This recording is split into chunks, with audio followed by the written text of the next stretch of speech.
Hello everyone, welcome to my channel. तो स्वागत है आप सभी का एग्री टू कल्चर फैमिली के इस यूट्यूब चैनल पे। तो आज की जो क्लास होने वाली है यह है एग्रीकल्चर एमसीक्यू का 9वां लेक्चर। ठीक है, ये 9वां क्लास होने वाला है। इससे पहले हम लोगों ने आईपीएस एफओ प्रीलिम्स एग्जाम के लिए जो एमसीक्यू सीरीज है 8 लेक्चर ऑलरेडी कवर कर चुके हैं। 8 लेक्चर में इंपॉर्टेंट क्वेश्चन है एग्रीकल्चर से रिलेटेड, एग्रीकल्चर के सारे सब्जेक्ट से रिलेटेड, जो कि आने वाला जो आपका एग्जाम है आईपीएस एफओ का प्रीलिम्स और बाकी के जो एग्रीकल्चर एग्जाम है उसके लिए ये इंपॉर्टेंट है। ठीक है, तो आज ये 9वां क्लास होने वाला है। यहाँ पर भी हम लोग एग्जाम ओरिएंटेड जो इंपॉर्टेंट क्वेश्चंस है उसको डिस्कस करेंगे और सारे फैक्ट्स को समझते हुए इस क्लास को हम लोग करने वाले हैं। तो जितने भी एग्रीकल्चर के स्टूडेंट है वो क्लास के एंड तक बने रहिए, वीडियो को पूरा देखिए, सारे क्वेश्चंस को आपको अच्छे तरीके से देखना है और कमेंट बॉक्स में आंसर करते हुए इस क्लास को करना है। तो चलते हैं आज की इस क्लास में, देखते हैं आज का पहला क्वेश्चन। तो ये रहा पहला क्वेश्चन, पिंक वॉलवम की पहचान फूल के किस विशिष्ट लक्षण से होती है? कपास कॉटन की फसल में पिंक वॉलवॉर्म जो होता है के संक्रमण की पहचान फूल के किस विशिष्ट लक्षण से होती है? रोसेट पुष्प, rosette flower, leaf curling, caterpillar hanging outside, yellow streak on leaves पत्तियों में पर पीली धारियां, स्टेम ब्रेकिंग तने का टूटना। तो यहाँ पे क्वेश्चन क्या कह रहा है इसको पहले अच्छे तरीके से समझेंगे। यहाँ पर कह रहा है कि जो कॉटन की फसल है, कॉटन की क्रॉप में पिंक वॉलवॉर्म क्या होता है, इसका साइंटिफिक नेम पैक्टिनिफोरा गोसिपियला, ये इसका साइंटिफिक नेम होता है। इसके संक्रमण की जो पहचान है वो किस फूल के फूल में यहाँ पर कैसा लक्षण देखने को मिलता है जिससे किसका पहचान होता है? तो सबसे पहले पिंक वॉलवॉर्म का यहाँ पे साइंटिफिक नेम आपको याद रखना है। साइंटिफिक नेम क्या है इसका? पैक्टिनोफोरा गोसिपियला, ये इसका बोटानिकल नेम है, साइंटिफिक नेम है। तो इसका जब अटैक होता है, जब इसका संक्रमण होता है, तो जो फूल होती है, कपास का जो फूल होता है उसकी जो पंखुड़ियां होती है ये आपस में चिपक जाता है, एकदम से क्लोज होने लगता है। ठीक है, चिपकने लगता है और फिर बाद में ये सामान्य फूल की तरह नहीं खिलता है, जैसा फूल को खिलना चाहिए वैसा ये नहीं खुलता है। कैसा खुलता है? तो ये गुलाब की तरह, गुलाब की आकृति के जैसा ये फिर फूल निकलता है, एक दूसरे से चिपका हुआ रहता है, अच्छे तरीके से नहीं खुल पाता है। और यही जो सिम्टम है इसी को रोसेट फ्लावर कहते हैं। ठीक है, गुलाब जैसा खिला फूल। इसका जो सही आंसर है वो है आपका option number A. Next question यहाँ पे, in which years were NAIP and RKVY launch in India?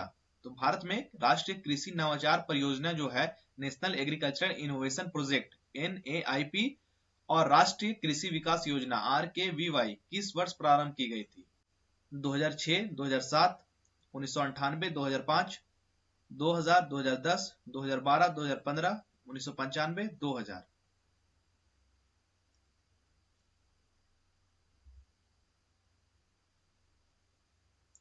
तो NAIP की बात करेंगे। NAIP इसका फुल फॉर्म क्या होता है? तो नेशनल एग्रीकल्चर इनोवेशन प्रोजेक्ट। कब आया था ये? 2006 में। 2006 में आया था। मेन ऑब्जेक्टिव क्या था इसका? तो न्यू इनोवेशन को, इनोवेशन, रिसर्च, टेक्नोलॉजी, ये सबको बढ़ावा देना। ठीक है, इनोवेशन को, रिसर्च हो गया, टेक्नोलॉजी हो गया, ये सबको बढ़ावा देने के लिए यहाँ पर NAIP national agricultural innovation project को लाया गया था 2006 में। और RKVY की बात करेंगे, इसका फुल फॉर्म क्या होता है? तो राष्ट्रीय कृषि विकास योजना। ठीक है, ये इसका फुल फॉर्म होता है और ये कब आया था? 2007 में। तो इसका मेन ऑब्जेक्टिव क्या था? तो राज्य में, स्टेट में कृषि एवं संबंधित जो क्षेत्र में विकास में निवेश बढ़ाना। ठीक है, ये इसका मेन ऑब्जेक्टिव था। तो यहाँ पे जो इसका सही आंसर होगा option number A, 2006-2007। NAIP 2006, RKVY 2007। Next यहाँ पे, paira utera cropping system is mainly practised in which state of India? Paira utera जो क्रॉपिंग है, खेती प्रणाली मुख्य रूप से भारत के किन राज्यों में अधिक अपनाई जाती है? मध्य प्रदेश, छत्तीसगढ़, उड़ीसा, राजस्थान और गुजरात, पंजाब और हरियाणा, केरल और कर्नाटका, जम्मू कश्मीर और हिमाचल प्रदेश। कमेंट कीजिए, आंसर दीजिए, कमेंट करके आपको आंसर देना है। तो पैराउटेरा का मतलब क्या होता है? यहाँ पर पैराउटेरा की बात करेंगे तो इसके मीनिंग को समझेंगे पहले। कहने का मतलब होता है कि पहली फसल, जो फसल हम लोगों ने बोए हैं, जो अभी फसल फील्ड में लगा हुआ है, उसकी कटाई से पहले ही खड़ी फसल में दूसरा जो फसल है उसके सीड को छिड़क देना, उसके बीज को छिड़क देना मेन फील्ड में जो अभी लगा हुआ है, स्टैंडिंग रूप में है। ठीक है, तो ये जो क्रॉपिंग सिस्टम होता है ये पैराउटेरा कहलाता है। दूसरी फसल की बुआई के लिए अलग से खेत की जुताई नहीं करनी पड़ती है। जो यहाँ पे क्रॉप लगा हुआ है इसी फील्ड में जो आने वाला सीजन का क्रॉप है उसको यहाँ पर छिड़क दिया जाता है। तो ये कहाँ पे देखने को मिलता है? तो ये मध्य प्रदेश, छत्तीसगढ़ और उड़ीसा, बिहार, ये सारा जो रीजन है, ये सारा जो स्टेट है, यहाँ पे देखने को मिलता है। तो इसका जो सही आंसर है वो है आपका ऑप्शन नंबर ए। इसमें एग्जाम्पल भी पूछा जाता है। एग्जाम्पल की बात करेंगे तो यहाँ पे जो पैडी हो गया, पैडी के फील्ड पे यहाँ पे पल्स क्रॉप, पल्स में कौन सा मेनली यहाँ पे देखने को मिलता है? तो लेथाइरस, लेथाइरस क्या बोलते हैं इसको? केसरी का दाल, खेसारी का दाल। ठीक है, ये आपको बिहार वाला रीजन में, छत्तीसगढ़ इस सब में देखने को मिलेगा। ठीक है, नेक्स्ट यहाँ पे which chemical compound is responsible for the characteristics अर्थी स्मेल ऑफ सोइल। मृदा में सूक्ष्म जीवों की गतिविधि के कारण उत्पन्न होने वाली जो मिट्टी की सौंधी खुशबू है के लिए कौन सा रासायनिक यौगिक मुख्य रूप से उत्तरदायी होता है? Geosmin, methane, ammonia, ethylene, hydrogen sulphide. तो यहाँ पर कौन सा कंपाउंड जो है ये उत्तरदायी होता है? जो मिट्टी का सौंधी खुशबू होती है वो यहाँ पे सूक्ष्म जीवों की गतिविधि के कारण उत्पन्न होता है। तो ये कौन सा कंपाउंड होता है?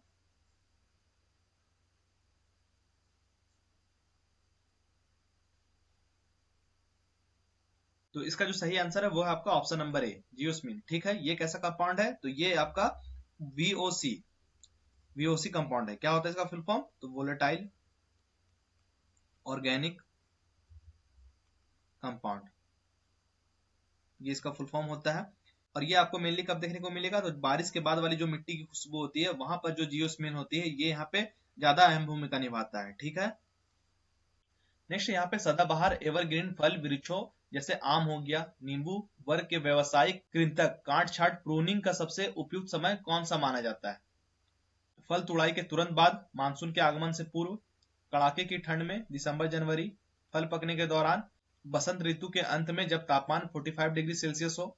कभी भी काट छाट की जा सकती है। क्वेश्चन यहाँ पे कह रहा है कि आम और नींबू वर्ग जैसा जो वृक्ष हो गया, एवरग्रीन सदाबहार वृक्ष हो गया, इनमें यहाँ पर प्रूनिंग कब किया जाता है? प्रूनिंग के लिए उपयुक्त समय कौन सा होता है?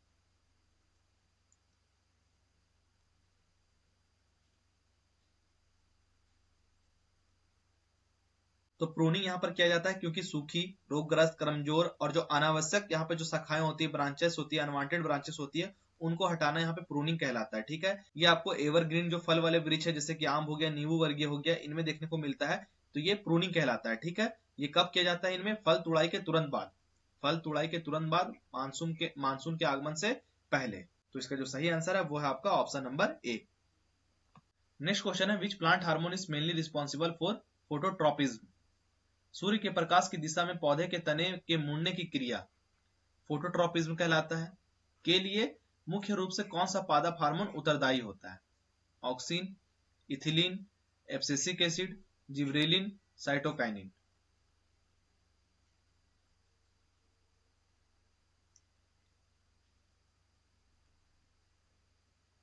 तो साइटोकाइनिन की बात करेंगे तो ये किस में उत्तरदायी होता है? तो सेल के डिवीजन में, सेल डिवीजन,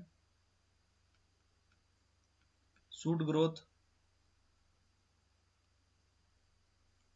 ठीक है, जिब्रेलिक की बात करेंगे तो ये स्टेम की इलोंगेशन के लिए, स्टेम इलोंगेशन, बोल्टिंग, जर्मिनेशन। ठीक है, और डोरमेंसी को ब्रेक करने के लिए। एब्सिसिक एसिड की बात करेंगे तो ये स्ट्रेस हार्मोन है, स्ट्रेस हार्मोन है। Stomatal closure, stomatal closure hormone है। सीड के डोरमेंसी के लिए भी उत्तरदायी होता है एब्सिसिक हार्मोन। इथिलीन की बात करेंगे तो ये रैपनिंग, रैपनिंग हार्मोन है, फल को पकाने के लिए यूज में लिया जाता है। और यहाँ पे जो सही आंसर है वो है आपका ऑप्शन नंबर ए, ऑक्सीन। ठीक है, सूर्य के प्रकाश की दिशा में पौधे का मुड़ना, पौधे का जो तना होता है वो उनकी दिशा में मुड़ने लगता है, और इसके लिए जो रिस्पॉन्सिबल हार्मोन होता है वो होता है ऑप्शन नंबर ए, oxygen hormone.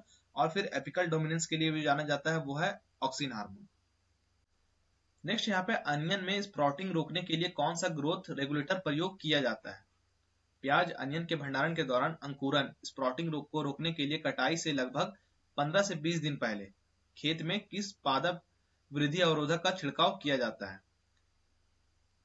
Maleic hydrazide, MH, naphthalene acetic acid, NAA, indole butyric acid, gibberellic acid, 2,4-D। तो यहाँ पे कौन से पीजीआर का यहाँ पर यूज किया जाता है, छिड़काव किया जाता है?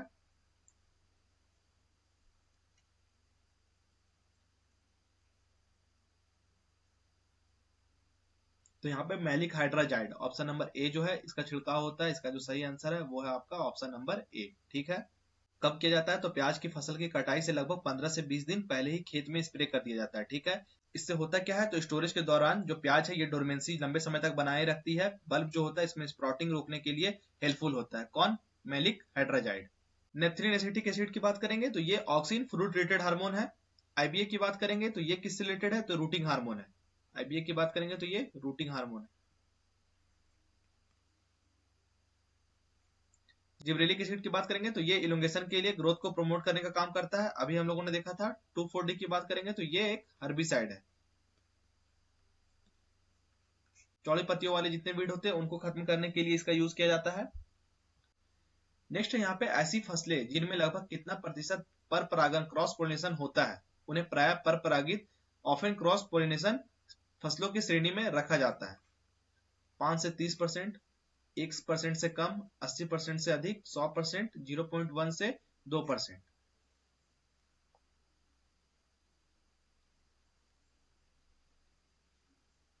ऑफन क्रॉस पोलिनेशन की बात करेंगे तो यहाँ पर जो परसेंटेज होता है क्रॉस पोलिनेशन का वो होता है 5 से 30% के अंदर। ठीक है, ये होता है। मोस्टली सेल्फ पोलिनेटेड की बात करेंगे तो इसमें क्रॉस पोलिनेशन कितना चलेगा? 5% से कम। ठीक है, और क्रॉस पोलिनेशन की बात करेंगे तो यहाँ पर 30% से ज्यादा, 30% से यहाँ पे ज्यादा अगर पोल्यूशन हो रहा है तो वो क्रॉस पोलिनेशन कहलाएगा। ठीक है, नेक्स्ट यहाँ पे in which chemical form is nitrogen mainly present in urea. Urea की बात करेंगे NH2CO NH2 उर्वरक में नाइट्रोजन मुख्य रूप से किस रासायनिक रूप में मौजूद होती है? अमाइड रूप, नाइट्रेट रूप, ammoniacal form, free molecular nitrogen, nitrite form. तो नाइट्रोजन जो है वो किस रासायनिक रूप में मौजूद होता है यूरिया में?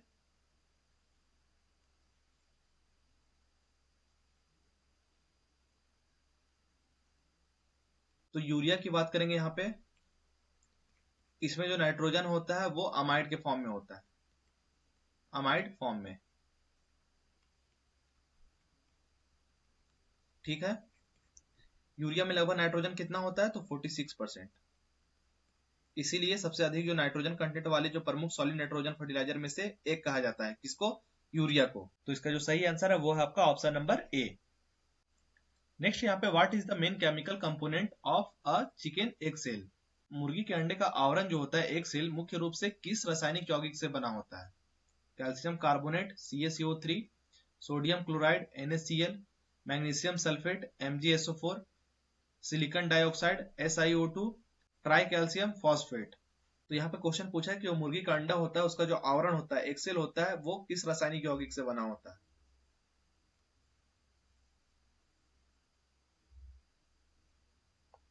तो अंडे की सेल की बात करेंगे तो ये कैल्शियम कार्बोनेट से बना होता है। CaCO3 इसका सही आंसर हो जाएगा आपका ऑप्शन नंबर ए। एक सेल में लगभग 94% कैल्शियम कार्बोनेट होता है। कितना? 94%। इसके अलावा यहाँ पर थोड़ा मात्रा में आपको मैग्नीशियम कार्बोनेट देखने को मिलेगा, कैल्शियम फॉस्फेट होगा, ऑर्गेनिक मैट्रिक्स यहाँ पर पाया जाता है जो बाकी के 6% बचा उसमें से। ठीक है, सेल के फॉर्मेशन के लिए जो मुर्गियां होती है इनको यहाँ पे पर्याप्त मात्रा में कैल्शियम और विटामिन डी थ्री की आवश्यकता होती है। कैल्शियम जो होता है एक सेल को मजबूत और कठोर बनाने के लिए इंपॉर्टेंट होता है। नेक्स्ट यहाँ पे ट्राइकोगर्मा का उपयोग जैविक कीट नियंत्रण में किस रूप में किया जाता है? ट्राइकोगर्मा का उपयोग जैविक कीट नियंत्रण बायोलॉजिकल पेस्ट कंट्रोल में किस रूप में किया जाता है? अंडा परजीवी, एक पैरासिटॉइड, लार्वा सुंडी परजीवी, larval parasitoid, adult parasitoid, predator, fungicide. तो कौन सा बायोलॉजिकल पेस्ट कंट्रोल के रूप में यूज किया जाता है? किसका? ट्राइकोगर्मा का।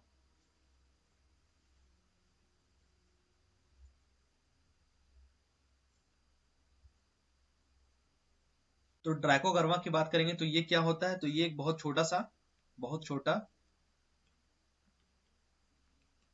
पैरासिटोइड वास्प होता है। ठीक है, तो इसकी जो फीमेल होती है, मादा होती है, वो विभिन्न हानिकारक जो कीट होता है, जितना भी हानिकारक कीट है उसके अंडे जो होते हैं उनके अंदर में अपना अंडा दे देता है। मतलब इस चीज को समझेंगे आप कि जो फीमेल होती है इनका, वो जितने हानिकारक कीट होते हैं, जो यहाँ पे डिस्ट्रक्टिव कीट होता है, उसके जो अंडे होते हैं उनमें अपना अंडा दे देती है। इसीलिए ये एक पैरासाइटोइड के नाम से जाना जाता है। इसका जो सही आंसर है वो है आपका ऑप्शन नंबर ए। इससे होता क्या है, जो ट्राइकोगर्मा है उसका जो विकास है, डेवलपमेंट है, वो उसी होस्ट एग में होता है, और ये जब अपना डेवलपमेंट करता है उससे यहाँ पे जो इंसेक्ट, जो हानिकारक इंसेक्ट है, उसका जो एग है वो नष्ट हो जाता है। नेक्स्ट है फोटोसिंथेसिस में लाइट रिएक्शन कहाँ होता है? प्रकाश संश्लेषण के दौरान प्रकाश रासायनिक अभिक्रिया जो है लाइट रिएक्शन हरित लवक क्लोरोप्लास्ट के किस भाग में संपन्न होता है? Thylakoid, ग्राना, stroma, cytoplasm, mitochondria, nucleus. कहाँ पे होता है ये लाइट रिएक्शन?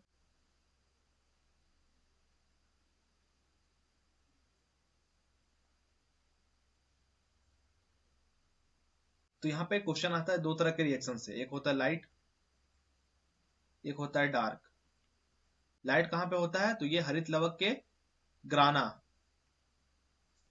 ग्राना या फिर थाइलाकोइड, जो यहाँ पे ऑप्शन नंबर ए है, ये इसका सही आंसर हो जाएगा। और डार्क की बात करेंगे तो ये कहाँ पे होता है? तो ये स्ट्रोमा में। ठीक है, इस चीज को याद कर लेंगे। नेक्स्ट क्वेश्चन यहाँ पे, लैक्टोज किन दो मोनोसेक्राइड से मिलकर बना होता है? दूध शर्करा जो लैक्टोज है, किन दो मोनोसेक्राइड इकाइयों से मिलकर बनी डाइसेक्राइड शर्करा होती है? Glucose plus galactose, glucose plus fructose, glucose plus glucose, sucrose plus maltose, galactose plus ribose. तो किससे मिलकर यहाँ पर बना होता है लैक्टोज?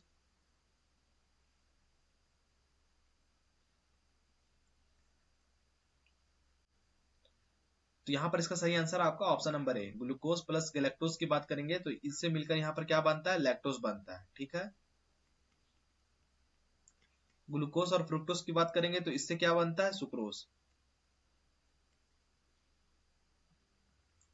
ग्लूकोज और ग्लूकोज की बात करेंगे तो इससे क्या बनता है? माल्टोज।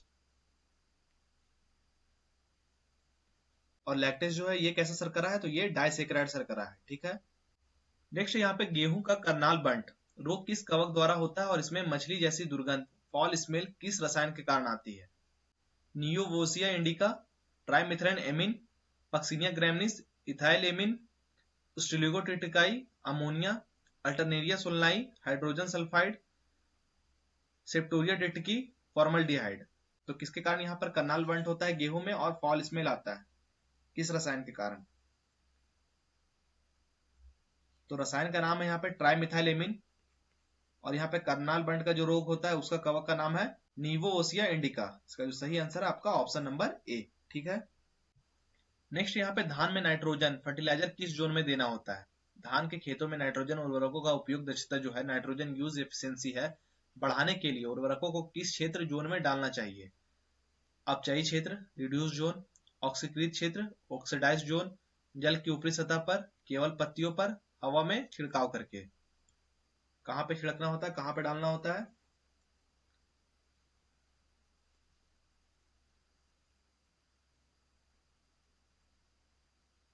तो यहाँ पर होता क्या है, धान के खेत में लगातार यहाँ पर पानी जमा रहता है। ठीक है, वाटर लॉगिंग का कंडीशन देखने को मिलता है।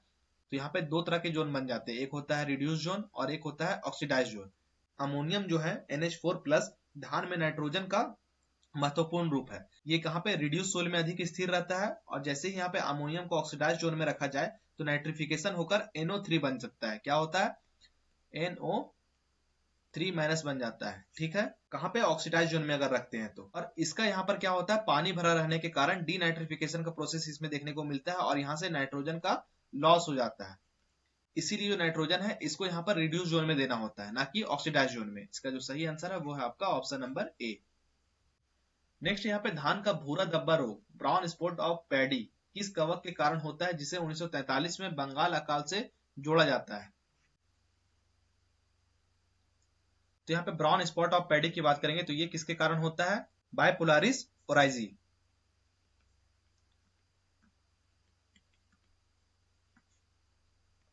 इसका जो पुराना नाम होता है वो क्या होता है? हेलमिंथोस्पोरियम ओराइजी। इसका जो सही आंसर है वो है आपका ऑप्शन नंबर ए। ठीक है, और ये किस तरह का है? तो ये फंगल डिजीज है। किस क्रॉप में देखने को मिलता है? तो पैडी में। सिम्टम्स क्या देखने को, सिम्टम्स क्या होता है इसका? तो ब्राउन स्पॉट। कहाँ पे? लीव्स में। ठीक है, सबसे ज्यादा ये कहाँ देखने को मिला था, तो 1942 1943 में बंगाल में। इसके कारण यहाँ पर काफी त्रासदी देखने को मिला था इस डिजीज के कारण, जो कि बंगाल अकाल, बंगाल फैमान के नाम से जाना गया। नेक्स्ट यहाँ पे एकीकृत कीट प्रबंधन, इंटीग्रेटेड पेस्ट मैनेजमेंट, आईपीएम में आर्थिक क्षति स्तर, इकोनॉमिक इंजरी लेवल, ईआईएल का क्या अर्थ है? कीटों का वह न्यूनतम घनत्व जिस पर होने वाली आर्थिक क्षति कीट नियंत्रण की लागत के बराबर हो जाती है। खेत में कीटों की पहली उपस्थिति, जब 100% फसल नष्ट हो जाती है। कीटों की वह संख्या जहां रसायनों का प्रयोग पूरी तरह प्रबंधित होता है। फसल की कटाई का समय। ईआईएल का यहाँ पे क्या अर्थ है? तो यहाँ पे दो चीजों को समझना है, एक होता है ईटीएल और एक होता है ईआईएल। ईआईएल की बात करेंगे तो वह न्यूनतम पेस्ट डेंसिटी जहां पर इकोनॉमिक जो डैमेज है वो बराबर हो जाता है किसके? कंट्रोल पेस्ट के। कहने का मतलब है ऑप्शन नंबर ए को पढ़ेंगे आप तो ये इसका सही आंसर होगा। कीटों का वह न्यूनतम घनत्व, मिनिमम डेंसिटी, जिस पर होने वाली जो आर्थिक क्षति है, आर्थिक क्षति कीट नियंत्रण के बराबर लागत के बराबर हो जाती है। कीट को जो नियंत्रण करेंगे उसमें जो कॉस्ट लगेगा उसके बराबर यहाँ पर क्षति, उसके बराबर यहाँ पर जो क्षति वाला जो कॉस्ट है वो हो जाता है। ठीक है।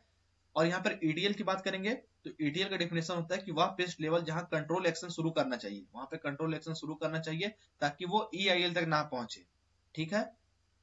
नेक्स्ट यहाँ पे कैन को न्यूट्रल फर्टिलाइजर क्यों कहा जाता है? कैल्शियम अमोनियम नाइट्रेट जो है कैन, कैल्शियम अमोनियम नाइट्रेट उर्वरक को न्यूट्रल फर्टिलाइजर क्यों कहा जाता है? क्योंकि यह मृदा के पीएच पर महत्वपूर्ण अम्लीय या क्षारीय प्रभाव नहीं डालता, क्योंकि यह केवल अम्लीय मिट्टी में काम करता है, क्योंकि इसमें 100% नाइट्रोजन होता है, क्योंकि यह पानी में बिल्कुल नहीं घुलता है, क्योंकि यह केवल कीटनाशक का कार्य करता है। तो यहाँ पर कैन की बात करेंगे तो कैन का फुल फॉर्म क्या होता है? Calcium ammonium nitrate. इसमें अमोनियम और नाइट्रेट दोनों दोनों फॉर्म में यहाँ पे नाइट्रोजन होता है। ठीक है। लेकिन यहाँ पर जो सही आंसर है वो आपका ऑप्शन नंबर ए, क्योंकि यह मृदा के पीएच पर महत्वपूर्ण अम्लीय या क्षारीय प्रभाव नहीं डालता है। ठीक है, इसीलिए इसको न्यूट्रल फर्टिलाइजर कहा जाता है। नेक्स्ट यहाँ पे विश्व मौसम विज्ञान संगठन WMO की स्थापना की याद में प्रतिवर्ष विश्व मौसम विज्ञान दिवस, वर्ल्ड मेट्रोलॉजिकल डे, किस तिथि को मनाया जाता है? 20 मार्च, 22 अप्रैल, 23 मार्च, 16 सितंबर, 21 मार्च। कब मनाया जाता है?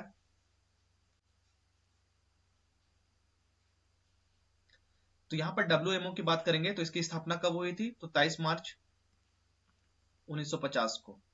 ठीक है, इसीलिए यहाँ पे जो वर्ल्ड मेट्रोलॉजिकल डे है ये 23 मार्च को मनाया जाता है। इसका जो सही आंसर है वो है आपका ऑप्शन नंबर सी, 23 मार्च। हेडक्वार्टर की बात करेंगे तो इसका हेडक्वार्टर कहाँ पे है? तो ये जेनेवा में, स्विट्जरलैंड।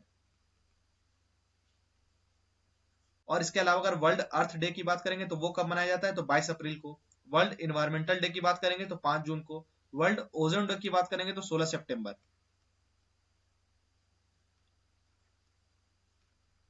ये इंपॉर्टेंट है। ठीक है, ये 16 सितंबर वर्ल्ड ओजोन डे। नेक्स्ट यहाँ पे संयुक्त राष्ट्र महासभा UNGA द्वारा किस वर्ष को अंतरराष्ट्रीय मिलेट्स वर्ष, इंटरनेशनल ईयर ऑफ मिलेट के रूप में घोषित किया गया था? वर्ष 2022, वर्ष 2016, वर्ष 2020, वर्ष 2021, वर्ष 2023।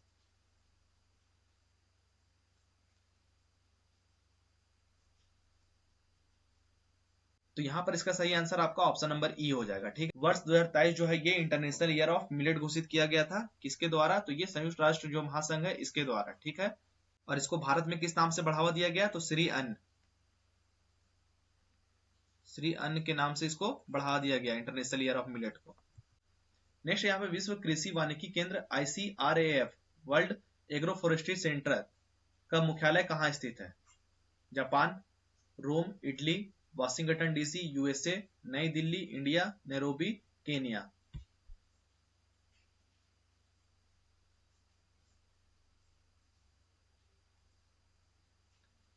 तो ICRAF की बात करेंगे, वर्ल्ड एग्रो फॉरेस्ट्री सेंटर, तो ये कहां पर है? ये नैरोबी केनिया में है। ठीक है, इसकी स्थापना कब हुई थी? तो 1978 में, 1978 में। पुराना नाम क्या था इसका? तो international council for research in agro forestry था। बाद में इसको चेंज करके वर्ल्ड एग्रो फॉरेस्ट्री सेंटर रखा गया। ठीक है। नेक्स्ट क्वेश्चन यहाँ पे केंद्रीय कृषि वानिकी अनुसंधान संस्थान CAFARI central agro forestry research institute Bharat में कहाँ स्थित है? झारखंड, जोधपुर, देहरादून, झांसी उत्तर प्रदेश, शिमला हिमाचल प्रदेश।